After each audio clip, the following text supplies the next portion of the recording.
श्रीमद् भगवद गीता 9वां अध्याय। श्री कृष्ण बोले, तुम दोष दृष्टि रहित भक्त के लिए इस परम गोपनीय विज्ञान सहित ज्ञान को पुनः भली भांति कहूँगा, जिसको जानकर तू दुख रूप संसार से मुक्त हो जाएगा। यह विज्ञान सहित ज्ञान सब विधाओं का राजा, सब गोपनीयों का राजा, अति पवित्र, अति उत्तम, प्रत्यक्ष फल वाला, धर्मयुक्त, साधन करने में बड़ा सुगम और अविनाशी है। हे परंतप, इस उपयुक्त धर्म में श्रद्धा रहित पुरुष मुझको ना प्राप्त होकर मृत्यु रूप संसार चक्र में भ्रमण करते रहते हैं। मुझ निराकार परमात्मा से यह सब जगत जल से बर्फ के सदृश परिपूर्ण है और सब भूत मेरे अंतर्गत संकल्प के आधार स्थित हैं, किंतु वास्तव में उनमें स्थित नहीं हूँ। मैं सब भूत मुझ में स्थित नहीं है, किंतु मेरी ईश्वरी योग शक्ति को देख कि भूतों का धारण पोषण करने वाला और भूतों को उत्पन्न करने वाला भी मेरा आत्मा वास्तव में भूतों में स्थित नहीं है। जैसे आकाश में उत्पन्न सर्वत्र विचरते वाला महान वायु सदा आकाश में ही स्थित है, वैसे ही मेरे संकल्प द्वारा उत्पन्न होने से संपूर्ण भूत मुझ में स्थित है।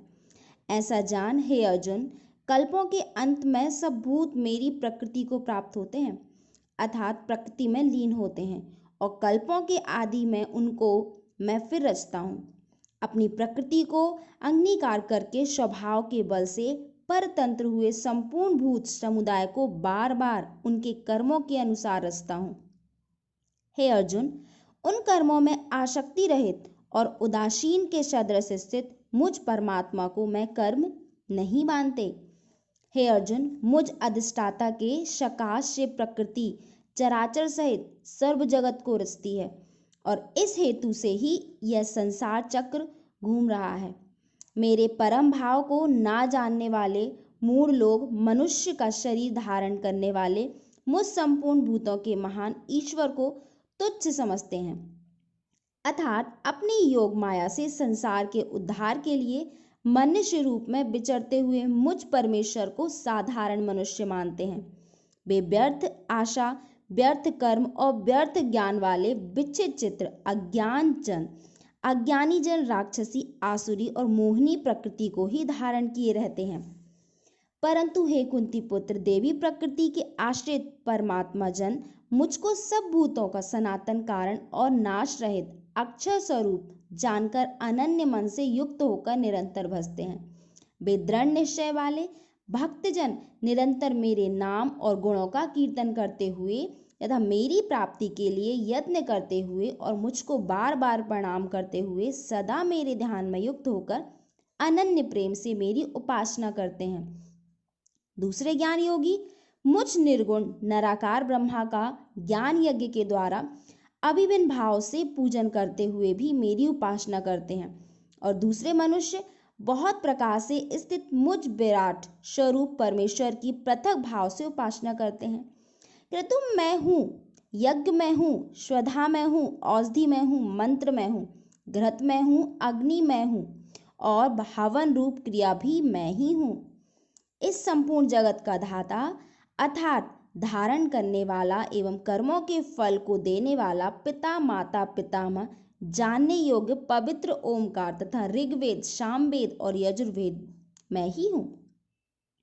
प्राप्त होने योग परम धाम भरण पोषण करने वाला, सबका स्वामी, शुभाशुभ का देखने वाला, सबका वास स्थान, शरण देने योग्य, प्रत्युपकार ना चाहकर हित करने वाला, सबकी उत्पत्ति प्रलय का हेतु, स्थिति का आधार, निधान और अविनाशी कारण भी मैं ही हूँ। मैं ही सूर्य रूप में तपता हूँ, वर्षा का आकर्षण करता हूँ और उसे बरसाता हूँ। हे अर्जुन, मैं ही अमृत और मृत्यु हूँ और सत असत भी मैं ही हूँ। तीनों वेदों में विधान किए हुए सकाम कर्मों को करने वाले, सोमर शम को पीने वाले पाप रहित पुरुष मुझको यज्ञों के द्वारा पूजकर स्वर्ग की प्राप्ति चाहते हैं। वे पुरुष अपने पुण्यों के फल स्वरूप स्वर्गलोक को प्राप्त होकर स्वर्ग में दिव्य देवताओं के भोगों को भोगते हैं। वे उस विशाल स्वर्गलोक को भोगकर पुण्य क्षीण होने पर मृत्यु लोकों को प्राप्त होते हैं। इस प्रकार स्वर्ग के साधन रूप तीनों वेदों में कही हुए सकाम कर्म का आश्रय लेने वाले और भोगों की कामना वाले पुरुष बार बार आवागमन को प्राप्त होते हैं, अर्थात पुण्य के प्रभाव से स्वर्ग में जाते हैं और पुण्य क्षीण होने पर मृत्यु लोक में आते हैं। जो अनन्य प्रेमी भक्तजन मुझ परमेश्वर को निरंतर चिंतन करते हुए निष्काम भाव से भजते हैं, उन नित्य निरंतर मेरा चिंतन करने वाले पुरुषों का योग क्षेम मैं स्वयं प्राप्त कर लेता हूँ। हे अर्जुन, यद्यपि श्रद्धा से युक्त जो सकाम भक्त दूसरे देवता को पूजते हैं वे भी मुझको ही पूजते हैं, किंतु उनका एक पूजन अविधि पूर्वक अर्थात अज्ञान पूर्वक है, क्योंकि संपूर्ण यज्ञों का भोक्ता और स्वामी भी मैं ही हूँ। परंतु वे मुझ परमेश्वर को तत्व से नहीं जानते, इसी से गिरते हैं अर्थात पुनर्जन्म को प्राप्त होते हैं। देवताओं को पूजने वाले देवताओं को प्राप्त होते हैं, पितरों को पूजने वाले पितरों को प्राप्त होते हैं, भूतों को पूजने वाले भूतों को प्राप्त होते हैं और मेरा पूजन करने वाले भक्त मुझको ही प्राप्त होते हैं। इसलिए मेरे भक्तों का पुनर्जन्म नहीं होता। जो कोई भक्त मेरे लिए प्रेम से पत्र पुष्प फल जल आदि अर्पण करता है, उस शुद्ध बुद्धि निष्काम प्रेमी भक्त का प्रेम पूर्वक अर्पण किया हुआ वह पत्र पुष्प आदि मैं सगुण रूप से प्रकट होकर प्रीति सहित खाता हूँ। हे अर्जुन, तू जो कर्म करता है, जो खाता है, जो हवन करता है, जो दान देता है और जो तप करता है, वह सब मेरे अर्पण कर। इस प्रकार जिसमें समस्त कर्म मुझ भगवान के अर्पण होते हैं, वे संन्यास योग से युक्त चित्त वाला तू शुभाशुभ फल रूप कर्म बंधन से मुक्त हो जाएगा और उनसे मुक्त होकर मुझको ही प्राप्त होगा। मैं सब भूतों से संभाव से व्यापक हूँ, ना कोई मेरा अप्रिय और ना मेरा प्रिय है, परंतु जो भक्त मुझको प्रेम से भजते हैं वे मुझ में हैं और मैं भी उनमें प्रत्यक्ष प्रकट हूँ। यदि कोई अतिशय दुराचारी भी अनन्य भाव से मेरा भक्त होकर मुझको भजता है तो वह साधु ही मानने योग्य है, क्योंकि वह यथार्थ निश्चय वाला है, अर्थात उसने भली भांति निश्चय कर लिया है कि परमेश्वर के भजन के समान अन्य कोई भी नहीं है। वह शीघ्र ही धर्मात्मा को जाता है और सदा रहने वाला परम शांति को प्राप्त होता है।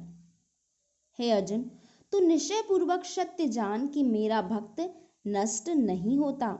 हे अर्जुन, स्त्री वैश्य शूद्र तथा पाप योनि चांडाल आदि जो कोई भी हो, वे भी मेरे शरण होकर परम गति को प्राप्त होते हैं।